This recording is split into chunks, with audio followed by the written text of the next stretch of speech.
This is a PM update. Joe Biden once again takes the lead in the presidential election.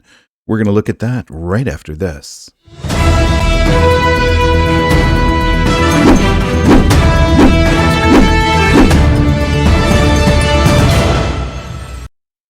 Yes, Joe Biden once again takes the lead. And here's the headline from Newsweek. Joe Biden now leads Donald Trump in presidential polling average. And here's the article. As you can see, with elections still months away, President Joe Biden has a narrow lead over former President Donald Trump. And we do just want to put a little caveat here. This does not mean that the election is over. These polls are still very close. The election is going to be very, very close.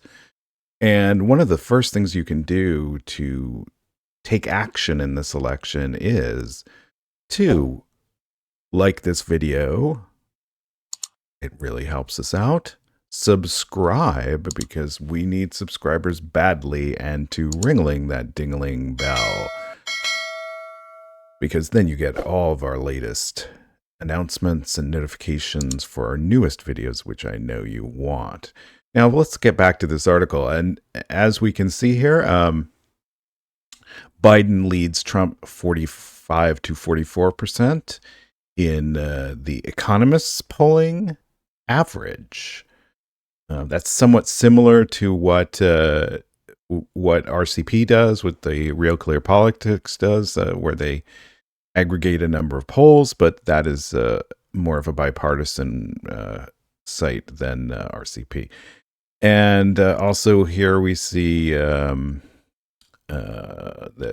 also in the Progressive Action Fund poll from the Hill, we have Biden leading Trump 46 to 45, and the Reuters Ipsos poll, Biden leads Trump 39 to 38.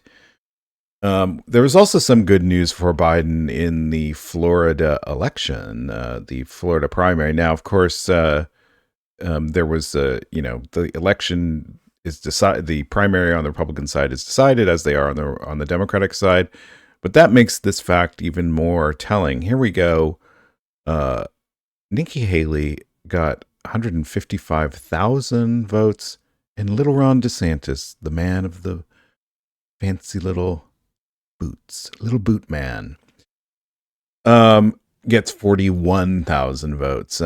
That's almost 200,000 votes. And if you know, the difference in the last election was about 330,000 votes.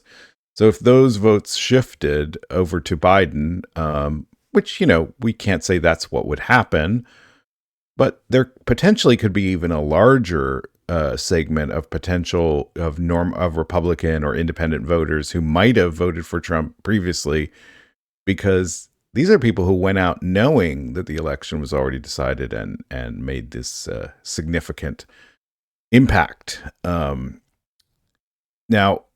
maybe some of you do not understand what I'm talking about. If it's a 330,000 difference, how would 200,000 put Biden ahead? Well, do we have to look at the little coin video I did again? I think maybe we do have to. So here's the notion. Say your friend had 4 quarters, you had nothing. You go hunting around in the couch cushions, and finally you find 2 quarters. Now, you're still 2 quarters short. You're going to need to find another 2 quarters. And this is generally how we've been trying to get voters in recent elections. We look for our type of voters rather than trying to convince the other side. But it's interesting, because what happens when you convince the other side is this. Now, you still could get only 2 quarters from your friend, but if they come from your friend, look what happens. Now you have the same number of quarters. And that's basically what we're talking about in this election.